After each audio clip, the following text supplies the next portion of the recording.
Welcome to York View, an up-close look at York County. In this edition, we will take a look at what York County's parks have to offer. There's more there than you can imagine. Up first, drive around York County this time of year and you'll see people outside everywhere. Unfortunately, the warm weather doesn't just bring people out, it's prime time for those pesky mosquitoes too. Luckily, here in the county, we have some people that take the attack personally and they actually do something about it. They're our own skeeter beaters. There's no such thing as a mosquito-free environment. We have 43,000 acres of standing water, marsh areas, wood areas such as this, woodlands, and if you live in these areas, chances are you're going to experience more mosquitoes. However, it could stay a little BT. 4 years, it's been quite dry, actually. It's been quite a while since we've had a bad mosquito season. However, it's also been quite a while since there's been this much water around this time of the year. I expect that we're probably going to have a worse than usual mosquito season because the water table is up quite high. If you go out in your yard, you're sloshing around and everything that can hold water is. And the mosquitoes are going to exploit this, and so I would expect that probably we'll have a pretty good mosquito season. This 10 or 12 inches is, you can see it all around. It's everywhere here. Each mosquito will lay a couple hundred eggs in this water, and then those mosquitoes will hatch in there, lay a couple hundred more of their own, and so the next thing you know, you have a very large mosquito population. We can't stop the rain, but we can stop mosquitoes by doing the things that we can do in around our homes and in our environment. When our environment is in this kind of condition right now where it's already flooded, there's really nowhere for the water to go, so it just ponds up, and it'll continue to do so until it stops raining. Mosquitoes have to have a special environment, I say that, and if it gets too deep, they won't breed there. Marshes, they love. Salt marshes, oh wow, that's great. In the environment, once it rains, it's staying water, you know, and it's got all the detritus, so to speak, that the larvae like to eat. And by virtue of that, that's where they go. They pick their environments, but also, again, pointed out, they'll pick your backyard containers. You got to dump the water. That's Aedes albopictus, that's the Asian tiger mosquito. That's the West Nile virus carrier. Be sure to dump out the water once a week. And as you see, it hasn't seen any maintenance for quite a while. There's over 1,800 swimming pools in the county, and we're receiving calls about swimming pools that are unattended. This has probably got to be the nastiest pool in York County. Uncovered, breeding mosquitoes. And we encourage the citizens who have swimming pools to, they're not using them, to cover them, empty them, or use a biological treatment. The best thing to use is eliminate the standing water in the environment. And you can't do that across the board. I mean, there's lots of areas in the county, BMPs, that we know that, and there's a lot of standing water, and like such an area like this. But we go out in our ATVs and check these areas out and put either fish or mosquito dunks in them, biological control. Now, I have to believe that reduces their number a lot. But again, we're not going to kill them all. The least effective thing, about 10% effective. They said if you haven't seen a spray truck, you haven't done mosquito control. That's not true. Mosquito control is a year-round effort. Our program objective is to be a first-class provider. We do our utmost to do that. If there's a better way to do it, we'd like to hear from the citizens because we're here to serve you. York County, you know, sometimes gets pretty thick, and so the most efficient way for us to get in usually is simply to cut our way in. Our mission is to be efficient, effective, responsive, and environmentally conscious. We take environment very, very important. A lot of people say, well, what you're spraying is not environmentally good. Well, in fact, that's the last thing we do is spray, the spray truck. And so we are very, very conscious of spraying only when needed and to reduce their number. We try to use what you call an ascending pest control regimen or integrated pest management, and what that means is you start in the most inobtrusive manner on the environment as you can, and then you work up until you finally get control of the mosquitoes. A biologist, for the most part, goes out in the environment. In those ditches, they're out there. They see it's breeding mosquitoes, they'll drop a dunk in the ditch where the stained water is, and that helps a lot. We use larvicide, the mosquito dunks. They're the same ones that we give out at the mosquito control office. We use those. Those are good for 30 days. They contain a bacteria, and we're already putting them out. We also use the same bacteria as a liquid, which you may end up seeing us one day spreading things around. Beyond that, we have our fish, and then there's, of course, the adulticiding, or or the spraying for the adult mosquitoes. That starts off as a truck-mounted thing, goes around at night. I'm sure most people in the county are familiar with it. And if their population still continues to rise, what we will do is we will beg the Air Force to come and spray us. And they are on the hook to do that 3 times this year, and I think we might need them. Well, I want to show you the fish. Okay. What we're going to put in your pond. They're members of the guppy family. Normally people cooperate very nicely because nobody wants to be bothered by mosquitoes. Can we eat them when they get bigger? When they begin to become too numerous in your pond, to call us and we'll come and get them. And then what we do is we give them to someone else who needs them. York County has a mosquito control ordinance that gives us right of entry if we absolutely must go that route. A lot of people have been building ponds. I've got to say, yours is one of the certainly the nicest and the most elaborate ones that we've seen. Good, top-notch customer service. And all there is to that process is just to let them go gently, and that's it. That's my top priority. And if you're happy, I'm happy. And that's what we in the county, it's what you pay your taxes for. And that's what I get paid for, and by George, we're going to deliver it. Well, I appreciate it, and I've got to admit, you responded real quick this time. One of the things with monitoring, we have citizen volunteers, and that's an important part of our program. This year we had 15 volunteers, and they give me a daily report about the number of mosquitoes they catch in the light traps. And this will give us an indication as to the severity of a mosquito situation in that particular area. The citizens are our #1 preventers. And it only takes a very, very, very small amount of water. When you have backyard, you have any receptacle in your backyard, it's holding water for over 1 week, you're going to have a mosquito problem. So I encourage you to dump out the water, and so that'll prevent a lot of the mosquitoes. Who of you likes SpongeBob SquarePants? Everybody, every school I go to, everybody raises hands. One of the nicest things I do is, and getting ready for the schools. You can get various repellents. It's got DEET in it, 30% DEET for adults, 10% DEET for children.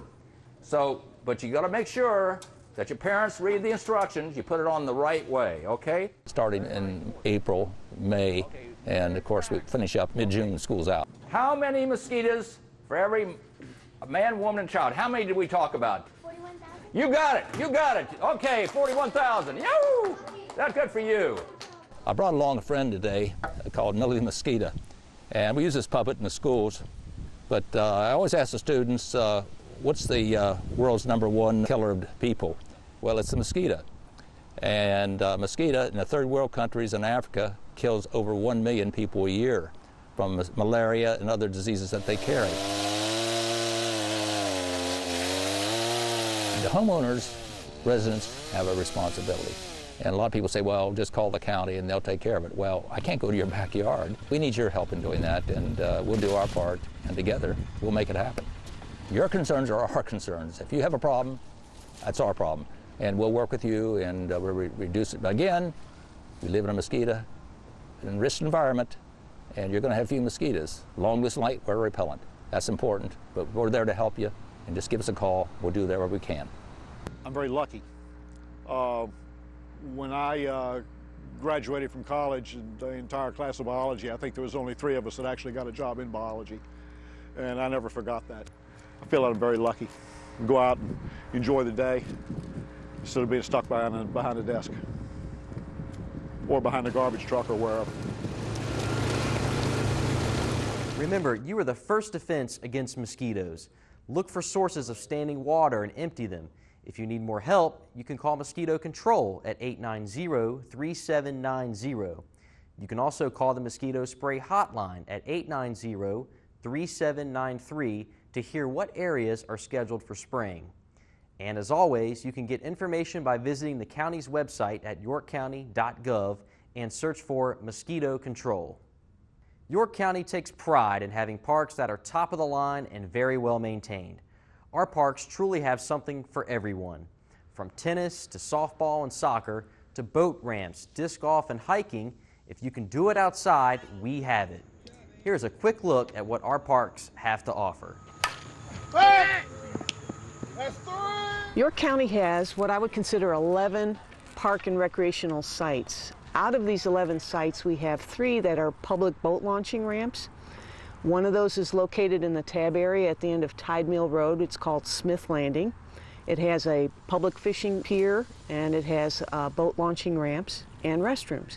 Another boat launching facility is at Back Creek Park, and the third one is at the end of Wormley Creek Road, and it's for very small vessels. It's not anywhere near the size as Smith Landing and Back Creek's facilities are. The water is very shallow at Wormley Creek, and that's the main issue, especially low tide. We have facilities along the Yorktown waterfront. We consider the waterfront a park, but it does have the beach picnic area at the intersection of Water Street and Comte de Grace. We have the beach, of course, the Yorktown Beach. We have Riverwalk Landing, and we do have public pier facilities there as well. So outside of those 4 facilities, we have 7 what I would term county parks, as most people would know them. The first one I'll talk to you about is Back Creek Park.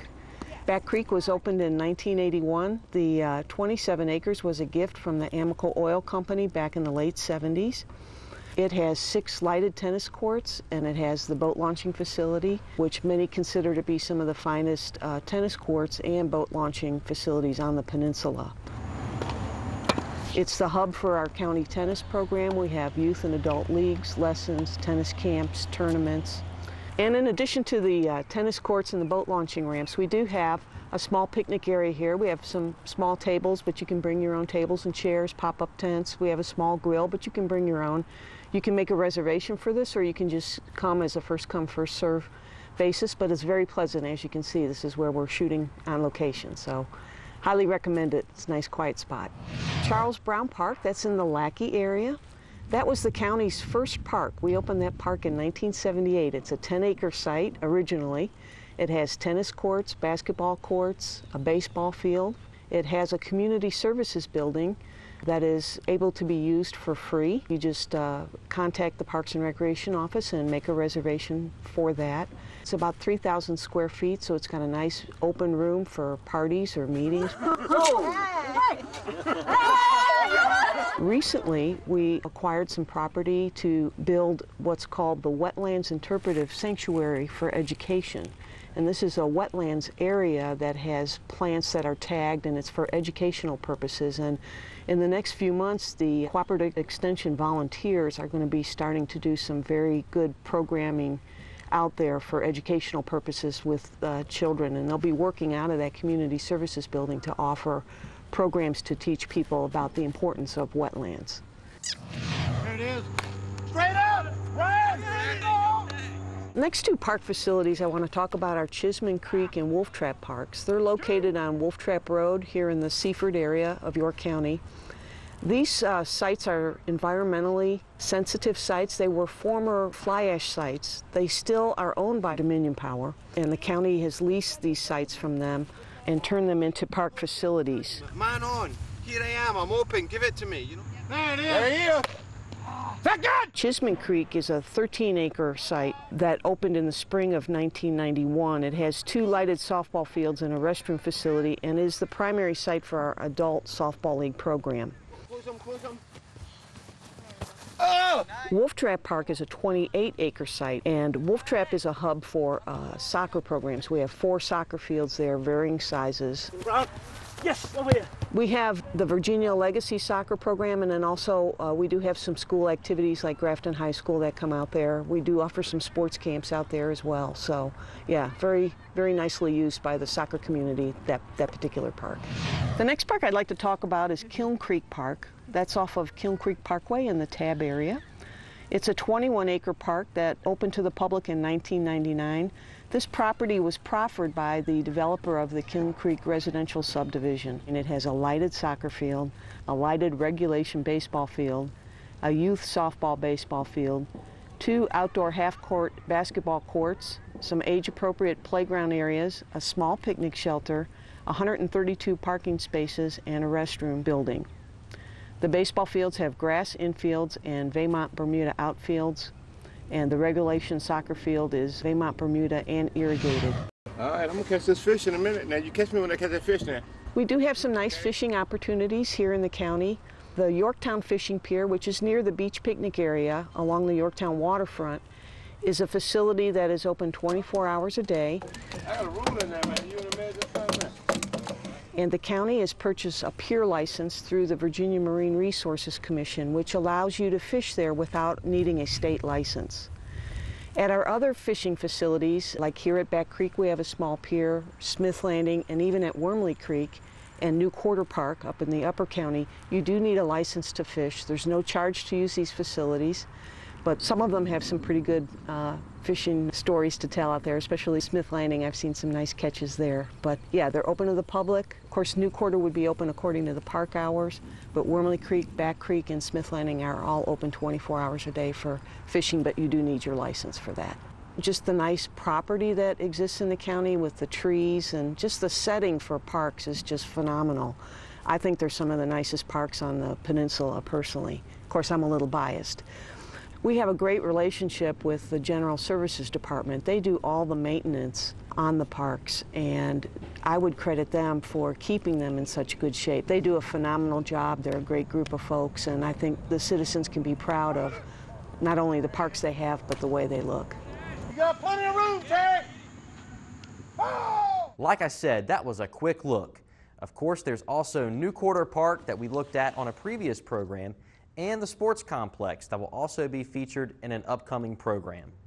For more information, call York County Parks and Recreation at 890-3500 or visit the website at yorkcounty.gov and search for Parks and Recreation. That's all for this episode of York View. Hopefully you have found the program to be informative and entertaining. Remember, you can tune into WYCG TV for all the latest in York County news, information, and entertainment. Thanks for watching. I'm Chad Edmondson.